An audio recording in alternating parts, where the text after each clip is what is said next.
Right, welcome to your last lesson for the week, H Radio 223 part-timers. You can see already that I'm going to start off with a video of earned media versus paid media versus owned media explained, right? As you know, we are going through that in our theory lesson. So let's watch this short video as an introduction. Hey there! When you've bought items online in the past, what sorts of things convinced you to buy from a particular company? Did you see a really compelling ad, or maybe you read some really good reviews? Odds are, it's a little of both. The two examples I just gave represent the difference between earned media and paid media. You might be interested in using both types of media in your own marketing, but maybe you aren't totally clear on what the difference is or which one is better to use.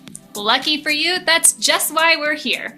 We're going to talk about the distinction between earned and paid media and how to integrate them into your marketing efforts. Let's start by explaining what is paid media.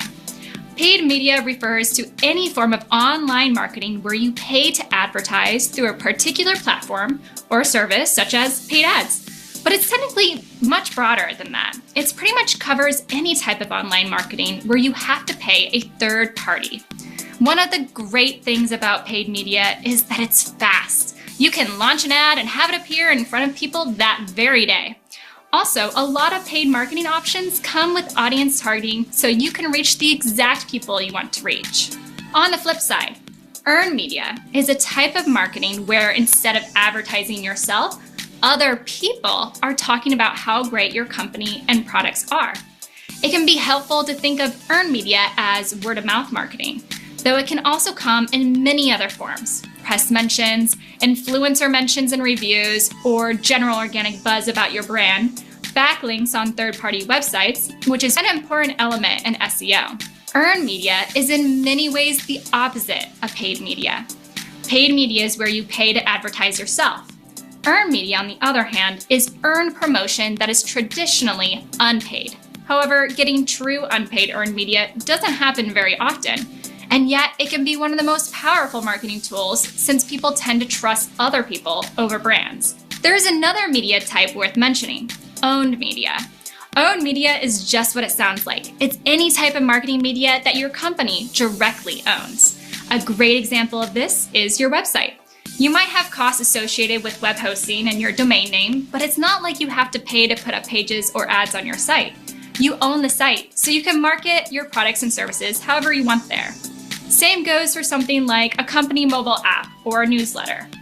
Now that we've covered the different types of paid media and earned media, let's look at some examples of marketing that fall into each category. One of the most common types of paid media is Google Ads, to run display ads on third-party websites. Certain types of search engine marketing are also paid. You can run paid search ads that appear at the top of Google or Bing search results, where you bid on specific keywords you want to target. Search engine optimization, or SEO, is the earned media version of this, which we'll get to in a bit. Even social media can sometimes fall into the paid media category. If you boost sponsored posts or run social media ads, both of those qualified as paid media.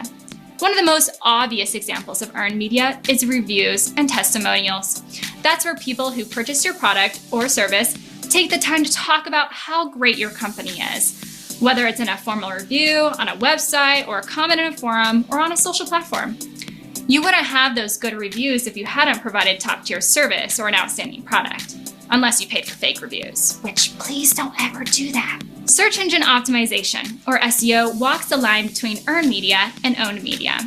SEO is where you create and optimize content on your website to get it ranking in search engines. Plus, your content often acts as a shareable asset, which falls within earned media because it gets other people talking about your brand, which is free promotion for you. But your website itself is owned media. At this point, maybe you're wondering, when it comes down to earned and paid media, which one should you choose? And my answer to that is both. The best strategies include both types of media. They often fulfill different roles in a customer's journey.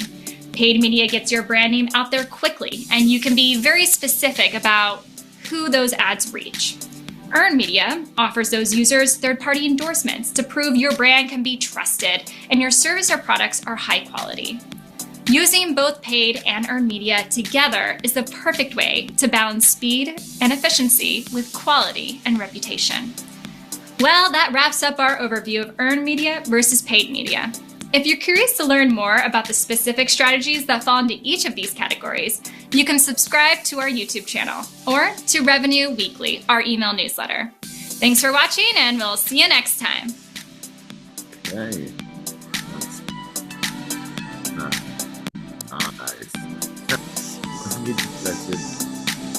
Get distracted, man. Let me just make sure that I've got the correct thing. I don't want this one to start just yet, so I'll just stop right there. Digital marketing has completely changed. The old marketing funnel just does not work anymore. Today, I'm going to explain what the... No, this is how I'm going to end. It's going to be great. Okay, let me just make sure that this is still popping up here. I want to make sure. Okay, I'm going to stop the share over there. Let's go quickly into some aspects of... let's go here. I'm just going to go back to Zoom. Give me a second here. Just give me some stuff here. Share the class quickly. Okay, so let's have a look here. Lesson 68. We have collaborating with other media, 2 of 3, and it's from Next Level Radio. We're still in 6.5, page 231 to 232, and looking at earned media. So now, so without having to recap, that was a good recap from the first lesson, just by introducing you with that little video over there. You can see it's quite a short lesson, which is why I'm just buffering it up with some cool videos in between. There's examples coming up, as well as you saw there. I want to go like a little further. You know, it's not to say one thing, but that particular lady has a different stance on why maybe paid for media might not be working. And so we'll hear from her in just a moment. Okay, radio stations, like any business, have a number of digital and social media tools and platforms that are available to them to use for whatever it may be. You know, again, advertising, content creation, or content promotion, I would say, just to deliver messages, also to create a community as well, which is probably one of its biggest, or the biggest purposes of creating, or having a let's say, a central space to for people to flock together and kind of, you know, play around in. You know, radio stations do use social media platforms, as we know, to communicate with audiences, and it's loyal communities, right? But also that connection that we constantly keep on craving and working for, and promoting for, and working for, and promoting for, and working for, because connection is key within radio, right? We want to create and share that content. Once again, I just on the previous one, you know, I was like, okay, look, I'm not me and myself. I'm not the exact best of content creators. When it comes to anything, I'm not going to say I'm the best at anything. No one is the best at anything in this world. But I do, when I do create content, I would like it to have a specific purpose, right? It doesn't have to mean, that doesn't mean, once again, on social media, that it is any different to what you do on radio, because when you're on air, you are creating content, for example, for information purposes, or just to entertain, make people laugh, or for them to just sit back and relax and enjoy, like a brand new recipe that I don't know, sardines are going to be the superstar of, you know, whatever it may be, right? And sometimes it's a little more serious, right? So, you know, interviews, and you know, with politicians, or with a woman who's lost a child, that type of stuff, whatever it may be, right? We can also do it. I can keep carrying on. Anything can be content. I keep saying this to you as well. Anything can be content. Whether it's good content is up to you, right? Is how you going to then move forward, create, construct, and then obviously just and share that content there with your target audience slash fans. Okay, so we use social media platforms, once again, just to do the job of making sure that we are there when the radio station isn't. So in other words, when they're not tuned into the frequency, whatever it may be, right? We are still, I can still use that word because not everyone streams radio just yet here in this country, right? We do like to listen to it on our radio sets. And the image on the next slide is going to show us exactly how the different types of medias, all right, owned, earned, and paid might actually work. So, for example, like owned media, we said their websites, microsites, blog sites, mobile sites, applications, social media pages like X, Facebook, Instagram, Pinterest, as well as LinkedIn, and then of course TikTok now, right? Just to give a bit of an update on the book, right?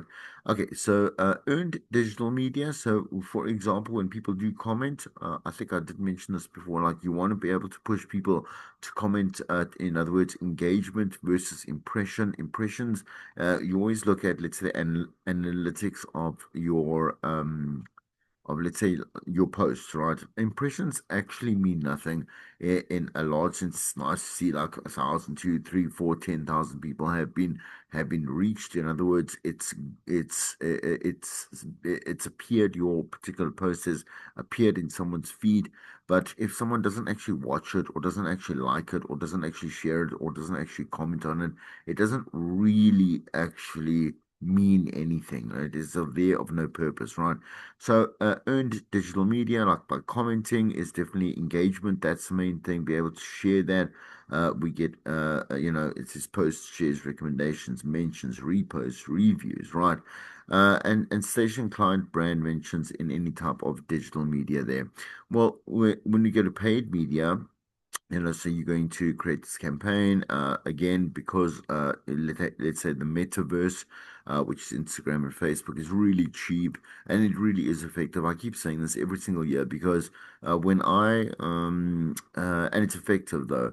When I released my book, which was back in 2015, 2014, 2015, 2016, 2017, etc., right?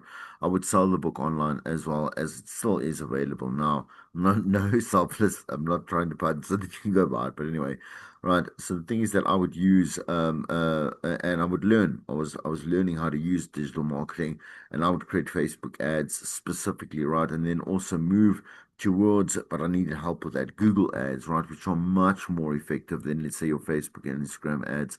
But the thing is, that it was actually quite cheap. It's quite the thing is with social media advertising, it is quite cheap. And what's nice about that, specifically within the like a business account that you do have either on Instagram, on Facebook, right, is that it's so intricate and there's so many options you can watch. Like you can watch your particular promotion or whatever it is, your campaign, grow each day, what is being affected or who's responding to it, if they are filling out, let's say forms, or they are submitting some information to you, and who is it exactly that's doing it, in what area have you specified it correctly, and I can carry on. It was quite. I was. I guess for someone that is just a Joe in the street. No, it's just anyone that's trying to get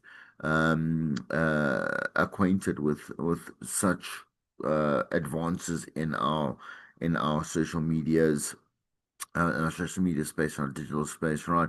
To make it obviously very end user friendly. So, for example, me, I know how to get around it. I haven't had experience in it, but it was very helpful in being able to assist me with the process, etc., etc. It was really effective, right? And it brought in enough sales, as well as when I wanted to do workshops and mentorships, and get downloads from audiobook, etc., right? So understanding that, I wouldn't recommend just going in and just trying it like off the cuff, right?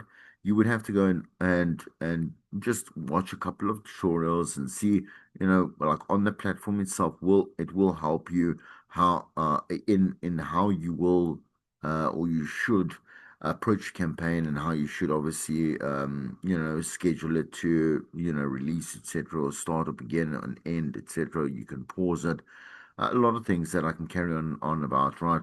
But terminology like cost per click campaign, that was something that I don't understand, is that while you've got, let's say, a budget like $500 or $1,000, whatever it is, you decide there, you say there, like for every time someone is going to click on that particular advert and it's going to take them somewhere, or it's going to take them to a landing page or a download page or an advert or whatever it may be, right? You will pay, let's say, R2.71 cents for every single click that you make. In other words, that they are going to gravitate out of that particular social medium space and then go to your product. And whether they buy something or not is really up to, I suppose, up to you and up to them. Is the product actually valuable in their own life? Is it appealing enough? Is it tantalizing enough? Like titillating, I love the word, right? So when you've taken them off and led them over to your actual site itself, is it doing its job, right? But those clicks, quote unquote, cost quite a lot of money, and that's what really actually depletes your what is it, your budget, for example, right? Having it just kind of like mull around on social media, yeah, sure. I mean, like it'll get impressions, a lot of impressions, right? But what you really want is data, right? Information, something like their emails and their phone numbers and their names and surnames and what they liked and whatever it is, so you can follow up automatically by using something like a tool like Mailchimp, right? Which will then automate, like like an email or a text or a WhatsApp, or whatever it may be, and say thank you so much for doing this, whatever it is. Here's a link to, and here's a discount thing, whatever, discount code, whatever it may be, right? Anyway, including banners and display adverts, sponsored and promoted posts, and retargeting strategies. Influencer posts also paid for. You know why? Because they cost money. And again, oh man, I don't know. I'm always back and forth with this because the world is back and forth on the impact and I say, wow, man, I would say the impact and effectiveness of using an influencer to be able to sell your product. We do know that influencers that are, and by no means there's no similarities between influencers. There really isn't, right? Except the fact that whoever they are influencing are going to listen to them. Do they, however, convince them to buy something? Not most of the time. I think with sales in general, there are two reasons why you buy something. You need it or you want it, right? Not really because you're coerced and thinking, oh, I've come across something and oh, I thought like maybe I should get this because just because, right? It will be because you either want it or you need it, right? And so an influencer can be, I don't know, whoever might be the ruler of the world. In my case, I'll say it's God, right? But I'm not going to go and blaspheme. But let's say there's a ruler of the world. They won't, doesn't matter. Doesn't matter what they say. If you if you don't want to buy pink socks, then you're not going to buy pink socks ever, right? No matter who it is that goes ahead and yeah, is an ambassador for it, right? Anyway, so let's say looking at earned digital media is the online equivalent of word of mouth, right? So when someone goes and shares your stuff, ideally, like you saw in the video, there she said there, like if it's if it's something that's shared from someone that you know and trust, right? 10 to 1, you'll actually trust it more than owned media or paid media, right? And you would consider it more. From the client's perspective, social media provides transparent space to run promotions and obviously invite input from listeners. And Business Tech was quoted here: social media use is growing rapidly. We know that this has been a long thing. It's not a new thing, so I'm not going to carry on about it. And it's stats. There are much more. Stats even in 2025, yes, will vary vastly from what you see here in your book, right? But the thing is that we do know one thing, in that both of the stats back in 2019 and 2025 have in common, and that is that it's not going anywhere. Social media and digital is not going anywhere. Influence is not going anywhere. Impression is not going anywhere. Engagement is not going anywhere. And also our consumption and the impact of that consumption on our lives and our mindsets and our as being is not going anywhere. It's definitely got that impact. It's got that well, it's got staying power, right? All right, this means that social media is becoming definitely more increasingly important to reaching consumers. I do believe that we often lose the plot, not because I'm being critical, but because the thing is that we need to always remember that social media in particular, right, in the digital space is consistently changing. So for example, now let's say there's a big highlight on AI, and its the role that it plays in your experience online, right? So with AI there, like how is AI affecting, brand advertising or brand creation, brand awareness, or is AI affecting the way that you do buy stuff, or how we do use AI in creating, let's say, a digital marketing campaign or whatever it may be. So things are changing, and so the stats are always going to be volatile. Right. Okay, let's quickly look at and I'll play the two videos. Well, let's play a video first, short video. We'll look at the example, we'll come back and we'll close with that. So we're gonna go back here. Share sound. So let's go to it was this one, yeah. Examples first. That's right. Let's have a look at the examples first.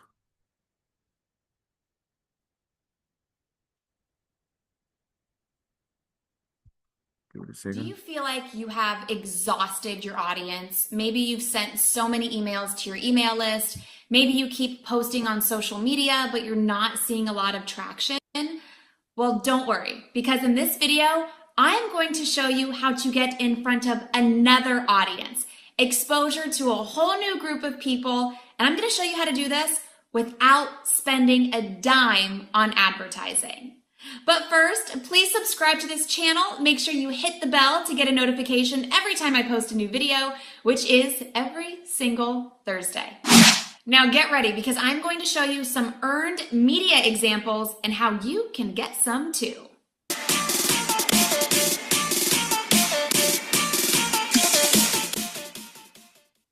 You need to grow your following to continue to grow your business. It is a must, whether your business is big or small. You always need to be growing a following with new people, right? In this video, I am going to go deep on one earned media example and show you the specifics from start to finish of how I helped one of my media mentoring clients earn exposure, a 5-minute live segment on local TV in San Diego that snowballed into a whole lot more media coverage. But we're going to talk about that first media hit that she earned and how you can do it too. We are going to break this down into 5 steps. The first step was really looking at her goal. And this was her goal. Crystal is a dietitian and a blogger, and she wanted to reach more local moms in the San Diego area. So based on that goal, we looked at where she needed to be. We looked at what local moms were reading, what they were watching, and what they were listening to. And that's how we decided on morning TV. And I'm sure you have some of these media goals for yourself already in mind. I want you to let me know what your one big goal is in the comments. I think the most popular that I get from people are the Today Show and Oprah Magazine. Those are huge. Those are really big goals. They're probably the most popular. I hear them all the time. So let me know in the comments if that's yours. And if it is, that's fine. That's a great goal. But where would you want to be? What big media outlet do you think it would just make it for you and your business? Let me know what it is in the comments now. Okay, so we found our goal, which was step 1. That determined our target, which was step 2. Now, step 3 is actually writing the pitch. And this is something that a lot of people struggle with. Remember, I was a TV reporter and anchor for 10 years. I received a lot of pitches. 9 out of 10 of them were terrible. So I am going to break down for you how we wrote Crystal's pitch to actually land coverage. And if you want to see that pitch word for word, make sure you jump into my 3-day media class, because I copy it word for word. So you can take it, swipe it, and make it your own to start getting media coverage for yourself. And you can get that at MediaMavenandMore.com/publicity. I've also put a link to it in the description below. But to sum up her pitch quickly, it included a lot of things. The biggest factor was timeliness. When we pitched the media, we wanted to give them a reason to do the story now. Remember, she was a dietitian, and we did this story around September. It was August, September-ish, so it was back to school time. So we went with the angle, things to pack in your kid's lunchbox that they will actually eat. Because she's a mother who knows that many times you send your kids to school with a lunchbox and they come home and they haven't eaten anything, especially if they're a picky eater. So she was solving this problem on the local news morning show. So we wanted to make sure that it was timeliness. If they saw it was a back to school angle, they would have to jump on that story and do it now. And then did you also notice that the story wasn't about her? I think this is the biggest mistake that people make when they pitch the media. They want to make the story all about them. It wasn't about Crystal at all. It was about her expertise. And if you want to find out more about how using your expertise instead of your service or your product to see an ROI, make sure you check out a previous video that I did about this using LinkedIn specifically. I will also link to that in the description for this video. Okay, so now we've got the pitch. The next step, step 4, is to execute the media hit. They said yes, so now we need to execute the media hit. Because this is TV, we needed to be visual. So I made sure that Crystal was all set to go with everything spread out on the table to showcase what you're gonna put in the lunchbox. You wanna make it entertaining and you wanna make it fun. She made it bright and colorful and did a walk and talk, and she was picking things up and interacting with the anchor. So she executed the media hit perfectly. She gave the producers everything that they needed on a silver platter. And lastly, step 5, and this is the step that everybody forgets. You have to do PR on your PR. Too many times people just assume that everybody was watching the local news and everybody saw it. That is not true. So what we did with Crystal is we took that segment and we promoted it all over her social media. Again, this is something that I talk about in a previous video about how to promote yourself on LinkedIn to increase sales. So that's what we did. We used her media hit to promote her expertise to increase sales, and it did. That TV segment turned into brand deals for her as a blogger and a local influencer because now she was getting TV time. And it also turned into her getting other TV segments on other stations in the San Diego area. In fact, she had to reschedule a media mentoring call with me because she booked a TV segment, and she's getting approached by so many stations that she actually has to turn some of them down, which is a good problem to have. Again, to see that exact pitch that Crystal used to land that first TV segment on morning TV in San Diego, a top 30 market, make sure you join my free 3-day media class at MediaMavenandMore.com/publicity. But nice example as well. So we like her. We like a knowledgeable queen, right? We love. All right, let me just really go back here. I really hope that, because this is odd, that there's just a bit of a share. Come on, let's hold on a second. A second here. Anyway, sorry, there's a little bit of a share inconsistency with the Zoom right now. Let's quickly go to the book and let's go to page 233, which is where we were last time. Just to look at 233, let's quickly look at example 6D, and you can read it out with me, right? And you can go and have a look at that particular link on your own, please, because we're going to close up with 60. No, we've already seen that, which is the O'Cleave example to explain the theory of earned media. So just to kind of recap on that, it is where you see earned media, okay? The oakleaf.com, Mesa Ultimate.ad, etc. to advertise in our newsletter. Fill out the online form and or email us for any other requests or requirement. Email us for details and right. There is that activity there that you see there on page 235, but that's going to be required, I think, of you in the next. I think it's just have a look at your homework. I think that's at 6B. That's right, on page 235. But you can only answer the earned and the owned media part so far, right? So what I would do at this point is just kind of leave it for the moment, and after we get through the next and last lesson for earned, owned, and paid media, right? I would have a look at the examples or the exercises or the exercises in the book. Okay, so all right, let's quickly end then with that video that I was going to share with you. This from this lady Jean.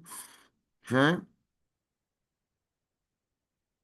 The funnel is, why it's broken, and what we should be doing instead. By the way, this video is sponsored by HubSpot. More on them later. All right, let's do a quick masterclass in what a marketing funnel actually is. So the marketing funnel is a simple funnel that marketers have used to explain the buyer journey for decades. The buyer journey is essentially the different stages that your potential buyer will go through before they actually decide to purchase from you. Because contrary to popular belief, the process isn't as simple as buyer sees you, buyer wants you.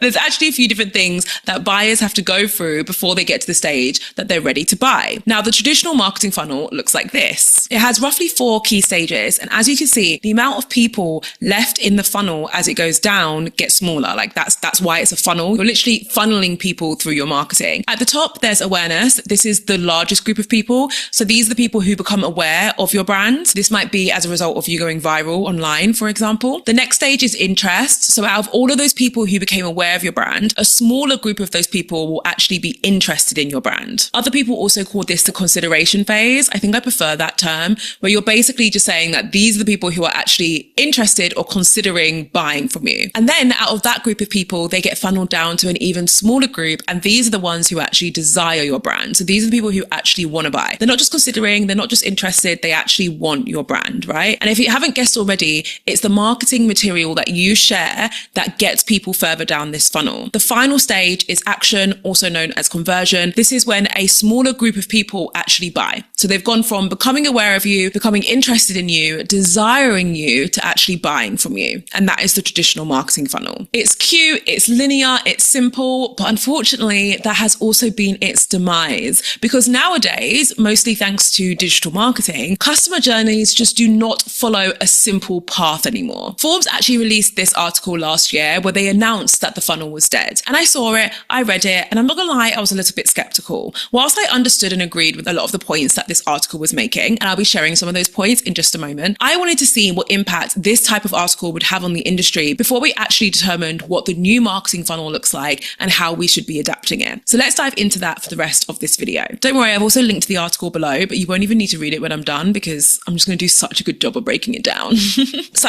why does this funnel no longer work? Well, the marketing landscape has become very convoluted. It's very messy nowadays. As I mentioned, this is largely due to the rise of the different forms of digital marketing. Nowadays, the buyer's journey is very unpredictable. People research products, they compare products, they drop off, they re-engage, and they do all of the different stages of this buyer journey on their own terms, in their own time. And it's thanks to the rise of things like social media and AI, which has allowed consumers to have more information and more control and therefore skip around the buyer journey process. Let me give you a statistic as an example, because we all know how fun statistics are. 60% of Google searches now end without a click. Now, that might not sound wild to you because you're probably quite used to this new digital landscape, but back in the day, that would be crazy because marketers would be able to predict that most people who searched for their product or their brand on Google search would end up clicking on at least one of the results that appeared. But this stat is saying that most people don't even end up clicking on anything. We're not even talking about buying. They're not even clicking on the website.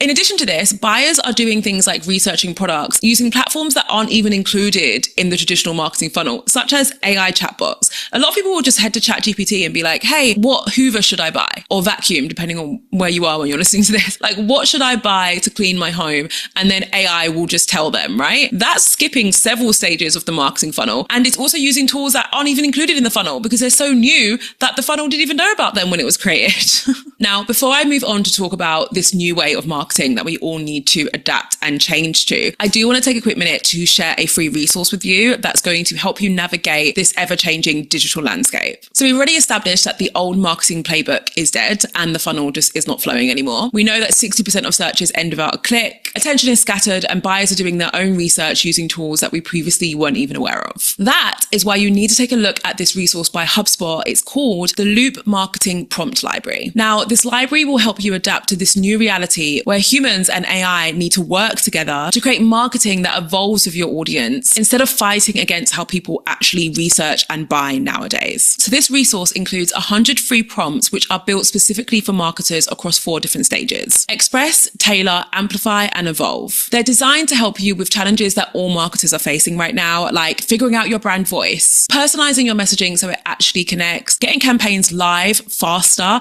and actually being able to figure out what's working and what's not. What I really love about this resource is not only it's free, but it's super practical. So instead of giving you vague theory and advice, it actually gives you step-by-step guidance. If this sounds useful, you can grab HubSpot's Loop Marketing Prompt Library completely for free. I will leave a link in my description so that you can check it out. This resource was made by HubSpot, who is also sponsoring this video. So big shout out to HubSpot. Thank you so much for sponsoring. All right, what should we be doing about the seismic shift that has happened to marketing? Well, don't fret, because I'm going to tell you. We need to be focusing on a specific group of people, and those groups of people are called superfans. Now, the reason why I want you to focus on your superfans is because your superfans are the type of people who will not be deterred by the fact that the marketing funnel is not how it used to be, right? Superfans are people who spend time researching your products and services, who might drop off in engagement, but they'll find their way back. And they're people who will recommend you as well. And we all know that word of mouth is one of the most powerful forms of marketing, whether the funnel is working or not. By focusing on superfans, you manage to avoid one of the biggest pitfalls of the traditional marketing funnel. And that pitfall was the fact that the funnel treated everyone equally. It treated every single person who became aware of your brand as equal, and therefore tried to speak to them in the exact same way in order to move them through the funnel and get them to the point where they purchase from you. The fact is, everyone in your audience is not equal, at least in marketing terms. Do not take that out of context. There are some people in your audience who are super fans, and by focusing and zeroing in on them with your marketing, you're actually able to create a ripple effect that will span out across any other groups within your marketing audience who might end up buying from you one day. Having a group of people who champion you, who talk about you, is one of the most powerful forms of marketing that exist. All right, so let's get actionable here. I don't want to just share some theory and be like, hey, focus on your super fans. I want to actually share a step-by-step process on how you can tweak your marketing to focus more on super fans. Step 1 is to use your data to spot your superfans early. So look for repeat buyers, look for people who engage quite frequently on social media, look for people who are big spenders, look for people who talk about you a lot on their own social channels or on other forums. Step 2 is to build personalized experiences so that your superfans feel rewarded and noticed, right? This can be anything as small as a personalized email marketing campaign that only goes out to a group of people who respond or open your emails the most. And maybe there's a surprise and delight feature in there where you're giving them a discount or an invitation to an event. Or it could be something as big as a brand trip just for your superfans rather than for influencers, right? That is an incredible PR move because a lot of people are calling for that type of activity nowadays. But also it's such an amazing way to reward those who are most loyal to you. The third step is to talk about it. Don't just keep this hush hush. One of the reasons why this works is because people who aren't already superfans become aware of how you're treating your superfans, and it increases the chances of them wanting to support your brand and join this group of superfans. So don't be quiet, don't be modest, talk about what you're doing. Let me know your thoughts on where this digital marketing space is going. If you feel like hanging around, I recommend watching this video. It's all about the changes coming to Instagram. So if you're in the vibe to continue learning about the future of marketing, this is the video you want to watch. Do not forget that you can get access to Hub. Well, like already said, I'm even going to click on this now for myself. All right. I'm just going to stop there. Just give me a second. Huh? Interruptions. Okay. All right. Let me just stop that recording of there. Okay. And stop the share. All right. And I'll just see you live next week. Have a great week ahead and a week ahead of that. And yeah, God bless.